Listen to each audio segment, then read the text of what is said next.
Okay, folks, part 3 of our series with Glen Baillie, and I don't know where the hats lay in order for him in importance, but I think this one's pretty dang important, and that is his political hat. He is the Ward 1 Councillor for Grand Bend, part of the Greater Lambton Shores Municipality, and he's been in this role for just over 2 years. Yep.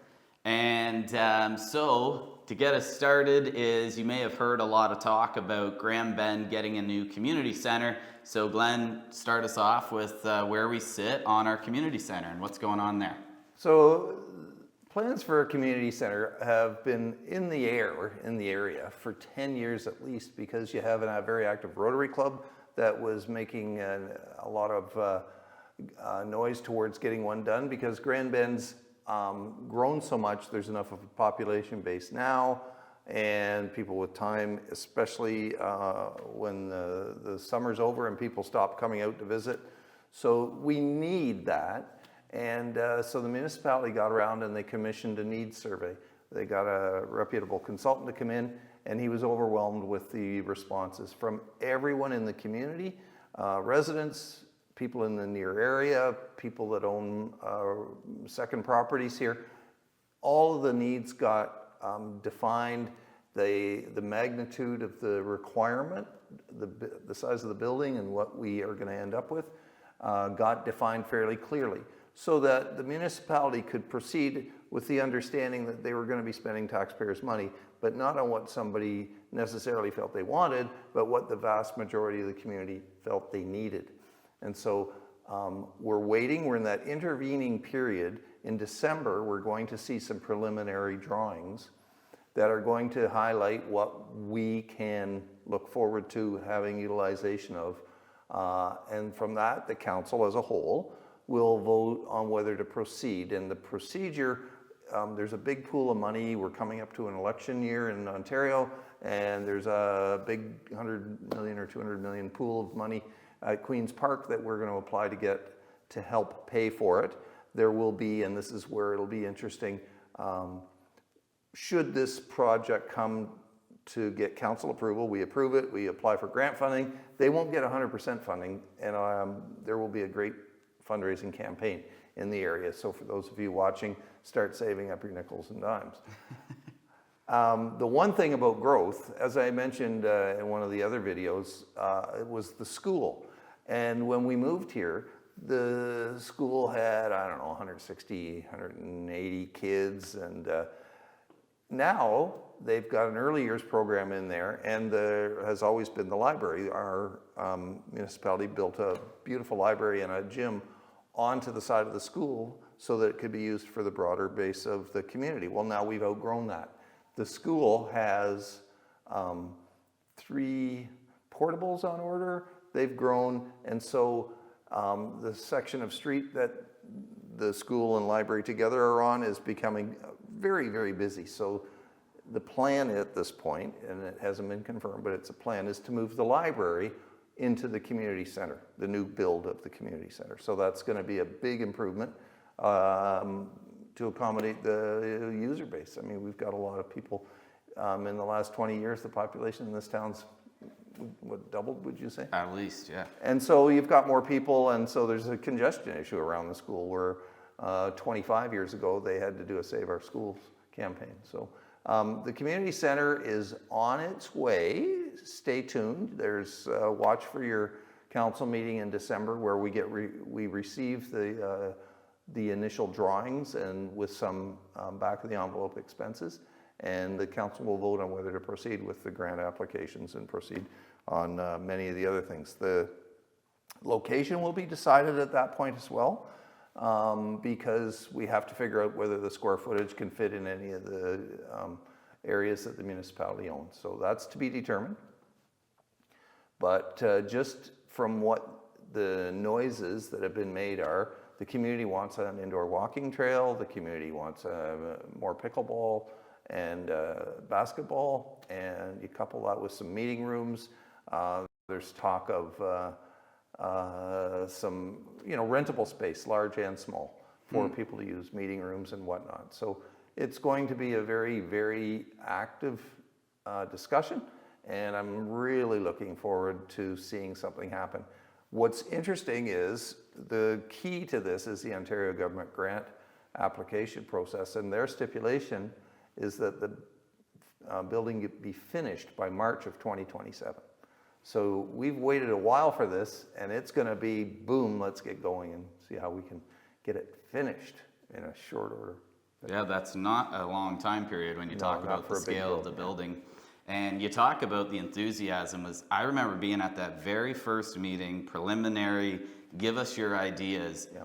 It started at whatever, 5 or 6. I showed up right at that time. The room was full. And so right then and there, I said, this has to happen. You can't have this much enthusiasm and not see something done to fruition. So we're really excited for that. And I guess we'll see what comes in updates in December. Yeah, it's going to be a big deal. Mm-hmm. A huge point of discussion was a couple years ago, and I think it's definitely still at the top of discussion for a lot of homeowners that I deal with and investors per se and cottage owners, is talking about short-term rentals. And there's lots of media or paperwork and good website link that the Lambton Shores site has put forward with all the rules and, in my opinion, very fair to both the homeowners and the year-round homeowner living in the house and that neighbor who does rent their place out. I think it's a very fair system, especially when you compare it to some of our other municipalities around us. What is council's view since these have been put in place? We've now had 2 seasons that the rules have been in effect. Where do we sit now?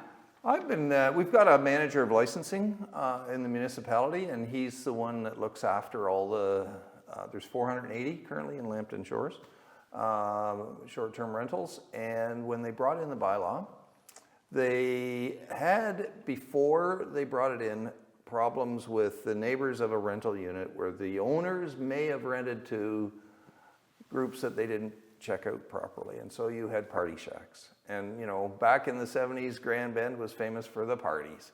Well, people coming in here and they're 70 years old and they want to relive their lost youth and they turn up the stereo and annoy the hell out of the neighbors. So the bylaw calls for the owners of that building to be responsible for their tenants. So they have to go out and quiet them down instead of sending bylaw. Singularly made a huge difference in the way the rental market has been able to prosper in Grand Bend, because the neighborhoods don't get ruined by having party shacks. It's really been, and it takes the pressure off the police and our bylaw enforcement people. So it's been a success. In my view, it should be emulated all around Ontario. A modest licensing fee, fire inspection, so that you can be assured when you rent the place, you're safe.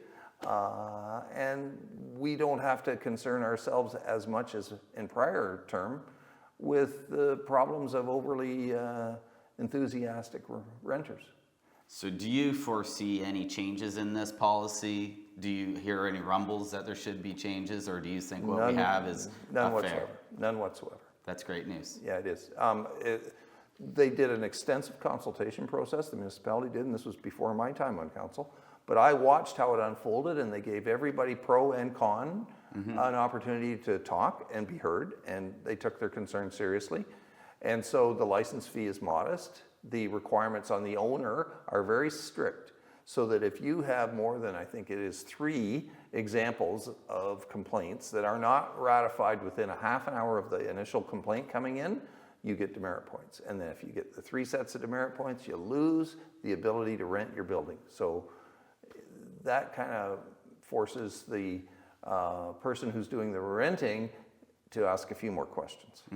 No, as I say, I think it's a very fair system for both parties and everyone involved. MAT tax, I've heard, there's already other municipalities. I mean, we've all been to Niagara Falls a countless times and see this tax on our bill when we're there. Is there any discussion of that coming into our town? And so the MAT tax, it's municipal accommodations tax. And the way it works is on rentals, hotel rentals, cottage rentals, it has the possibility of extending out to campgrounds as well. They would pay 4%. There is an opportunity, some of the municipalities have it at 6. We've been discussing it at 4. There's very strict guidelines as to what we can and can't do as a municipality with the money. Half of it would go to the municipality for tourism-related infrastructure. And that can include the community center that's coming as an example. It can be repairing the boat launch. It can be doing all those things. But then the other half is to go to tourism marketing. And we're trying to get a handle on that because I've run a business and been involved with the Chamber of Commerce in Grand Bend for so long. I have a fairly clear idea that a bunch of our business is related to other jurisdictions because we're on the border between Huron County and Lambton County and Lambton Shores. So my view has been that we need to include in our marketing the businesses to the north and the tourism aspects to the north. And that makes the introduction of an accommodation tax in Lambton Shores a little more difficult because, in my view, again, we have to broaden our inclusion so that we can have the same goals as our neighbors. And so it's not a slam dunk that we're going to get it. It's up for discussion probably through this entire term of council. Interesting. I'm a dog owner, as you've met Jem before. So I have to ask, Lambton Shores, there's no dog parks. Do you think we'll ever get one, or what is the holdback? I'm sure there's got to be something in there why there's a big holdback. Well, it's interesting because at our last meeting, so my memory's reasonably fresh on this one, it was only 3 days ago, there was discussion of a dog park. And apparently in the prior term of council, they had agreed to set aside some property for a dog park if the proponents wanted to fundraise and develop it. So it was, if you want a dog park here, we'll give you the space and you can do this. And then COVID hit and it threw everything off. And so now it's being resuscitated. We've asked for a staff report on it. It's impossible to give an idea where it's going to be until we know where the community center is going to be. I think everyone could understand that that building is of more importance at this point in the we have to figure out where that's going to go before we know where we can put a dog park. But I know that there has been a good, healthy, positive discussion about introducing a dog park. One of the things that the council is becoming made aware of is that the need for people to get out and be more out in public. It's a big part of the recovery from COVID, and it relates to mental health and wellness. And so a dog park feeds into that idea.